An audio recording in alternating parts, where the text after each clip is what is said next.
নমস্কার বন্ধুরা, আমি অনিন্দিতা আপনাদের সকলকে স্বাগত জানাচ্ছি।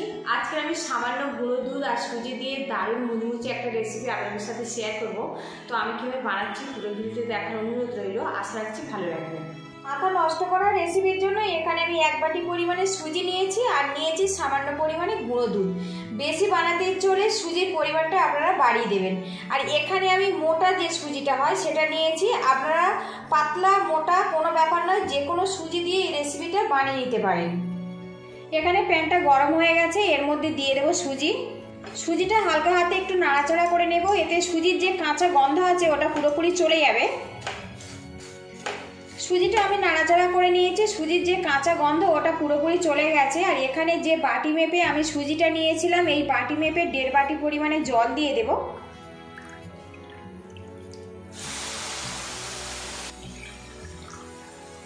গ্যাসের হিটটা একদম লো টু মিডিয়ামে রাখবো, রেখে ধীরে ধীরে সুজিটা আমি ডো বানিয়ে নেব।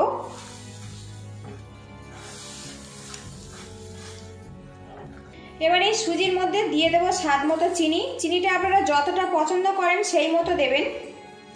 এবারে এর মধ্যে দিয়ে দেবো গুঁড়ো দুধ, দিয়ে দেবো স্বাদ মতো লবণ।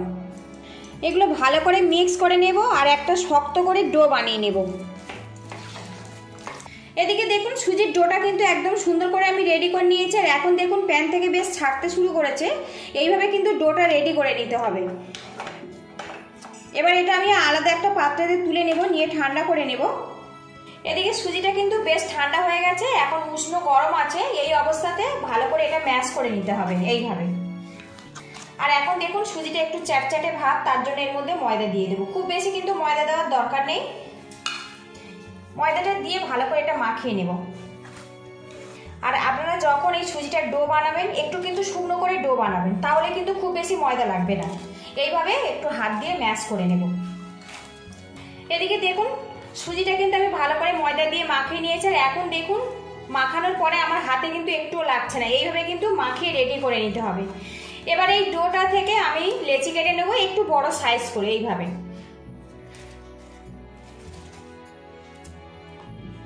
তো আমি এখানে 4টা লেচি বানিয়েছি, দেখুন বড় বড় করে। কিচেন স্ল্যাবের উপরে কিছুটা ময়দা ছড়িয়ে দেব। এখান থেকে সুজির একটা লেচি আমি নিয়েছি। এবার এটা আমি পরোটার মতো মোটা করে একটু বেলে নেব, খুব বেশি কিন্তু পাতলা করবেন না। এদিকে দেখুন এটা বেলা কমপ্লিট হয়ে গেছে। আর এখন দেখুন এইরকম মোটা করে এটা বেলে নিতে হবে। এখানে আমি একটা জলের ঢাকনা নিয়েছি আর এইভাবে গোল গোল করে কেটে নেব। আপনারা কিন্তু যে কোনো শেপ দিয়ে এটা কেটে নিতে পারেন। এইভাবে ঝটপট করে আমি কেটে নেব। তো দেখুন এবার এগুলো আমি সাইড করে দেব। আপনারা চাইলে লম্বা করে কিন্তু এইভাবে বানিয়ে নিতে পারেন।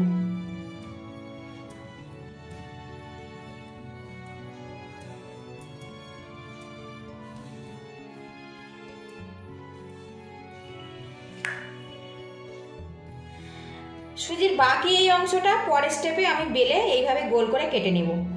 আর এইভাবে সবগুলো আমি কিন্তু রেডি করে নেব। এদিকে দেখুন সবগুলো নাস্তা আমি কেটে রেডি করে নিয়েছি। সুজির এই নাস্তাগুলো ভাজার জন্য আমি কড়াতে তেল দিয়েছি আর তেলটা ভালো করে গরম করে নিতে হবে। এদিকে তেলটা ধোঁয়াটা গরম করে নিয়েছি। এবার এর মধ্যে সুজির নাস্তাগুলো আমি একটা একটা করে ছেড়ে দেব। আর তেলটা ভালো করে গরম করে নিতে হবে, তবে কিন্তু এই নাস্তাগুলো খুব সুন্দরভাবে ফুলে উঠবে। এইভাবে একটু খুন্তি দিয়ে উল্টে পাল্টে দেবো। তো দেখুন কত সুন্দরভাবে এগুলো ফুলে গেছে। একটু ব্রাউন কালার করে এগুলো ফ্রাই করে নেব, তাহলে অনেক বেশি কিন্তু মুচমুচে হবে। তো দেখুন কত সুন্দরভাবে এগুলো ফুলে গেছে।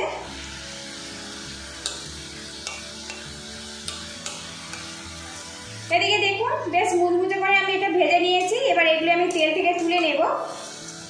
তো দেখুন কত সুন্দরভাবে এগুলো ফুলেছে আর কত সুন্দরভাবে এগুলো রেডি হয়েছে দেখুন। এবার এগুলো আমি তুলে নেব। আবার ওই তেলের মধ্যে বেশ কিছুটা নাস্তা দিয়ে দেবো। আর বন্ধুরা নতুন স্বাদের এই রেসিপিটা ভালো লাগলে একটা লাইক দিয়ে দেবেন। আর চ্যানেলে নতুন হয়ে থাকলে চ্যানেলটিকে সাবস্ক্রাইব করার অনুরোধ রইল।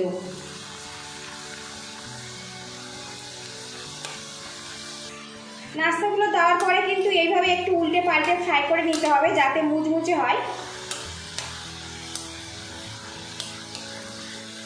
তো দেখুন নাস্তাগুলো আমার রেডি হয়ে গেছে, আর এইভাবে সবগুলো আমি ফ্রাই করে নেব। দেখুন সামান্য পরিমাণে গুঁড়ো দুধ আর সুজি দিয়ে দারুণ মুচমুচে রেসিপি কিন্তু পুরোপুরি কমপ্লিট হয়ে গেছে। আর এই রেসিপিটা আপনারা চায়ের সাথে পরিবেশন করতে পারেন, খেতে কিন্তু অসাধারণ হয়। ভালো লাগলে বাড়িতে অবশ্যই ট্রাই করবেন। আপনারা ভালো থাকবেন, সুস্থ থাকবেন, দেখা হবে নেক্সট ভিডিওতে।